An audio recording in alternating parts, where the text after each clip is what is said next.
Bonjour à tous et bienvenue sur la chaîne. Nouveau problème Synology rencontré aujourd'hui même pour la première fois à date de publication de ce tuto. Et donc du coup je suppose que je ne vais pas être le seul à tomber là-dessus. Alors quel est le problème? On va repartir du cas concret comme d'habitude. J'installe donc Synology, enfin je déploie Synology Assistant pour configurer un nouveau petit serveur assez ancien, un DS209 que voici, que voilà. Or, vous voyez, ça ne fonctionne pas avec mon Synology Assistant. Eh bien, je ne parviens pas à trouver le serveur. Alors, en général, le cas classique, ça peut être, on vous le dit d'ailleurs ici en fait, ça peut être un souci avec le câble réseau, mais il y a un autre message d'erreur. Ça peut être l'antivirus, ça peut être le firewall, le serveur Synology n'est peut-être pas allumé, mais bon, il y en a trois sur le réseau, donc il est quand même censé m'en trouver un des trois.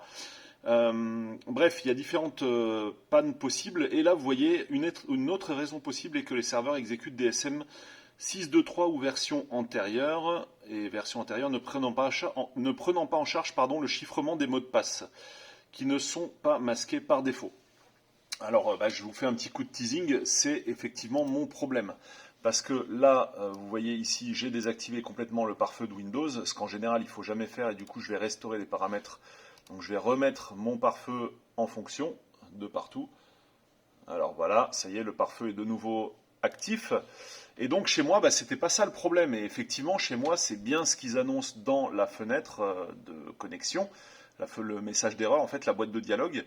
Il faut aller ici sur le petit engrenage et il va falloir cocher. Alors, c'est une nouvelle version de Synology Assistant qui pose ce problème. Je ne l'ai jamais rencontré jusqu'à maintenant. Il va falloir ici cocher autoriser la compatibilité avec les périphériques ne prenant pas en charge le chiffrement de mots de passe. Veuillez noter que l'option n'est pas sécurisée. Bon, en tout cas pour moi, pour l'ensemble des trois serveurs, je suis obligé de faire ça. Et là, effectivement, quand je vais lancer une recherche, pour le coup, ça va donc. Alors déjà, on va autoriser l'accès, forcément, sinon ça ne va pas aller. Et instantanément, les serveurs sont tous trouvés. Donc il y en a trois, voilà, qui sont trouvés sans aucun problème par l'assistant. C'est vraiment un problème qui ne m'est jamais arrivé jusqu'à maintenant. Donc j'imagine que c'est la dernière version de Synology Assistant qui par défaut va cocher cette option plus sécurisée. D'ailleurs, je ne vois pas mon DS209 cette fois, que se passe-t-il? Je ne sais pas. Il y en a un qui n'a pas été détecté. Alors là, je ne sais pas, je me tape un contrat de licence, je ne sais pas pourquoi. Ah non, mais là c'est l'installation. Donc voilà, ça y est, j'ai ça parce que il vient de détecter le Synology en cours d'installation, le DS209 dont je vous parlais tout à l'heure, qui est juste là. Donc voilà, fin de ce petit tutoriel. Ça doit être une nouvelle version de Synology Assistant. Je n'ai jamais rencontré ce problème jusqu'alors. Et effectivement, lorsque cette option n'est pas cochée, ce qui est le cas par défaut, c'est surtout ça le piège, eh bien aucun serveur n'est retrouvé. Donc on se demande s'il n'y a pas un problème sur la machine, un souci de firewall, etc. Eh bien non, en fait, c'est juste cette fameuse option que je viens de vous montrer. Merci à tous d'avoir suivi le tuto jusque-là.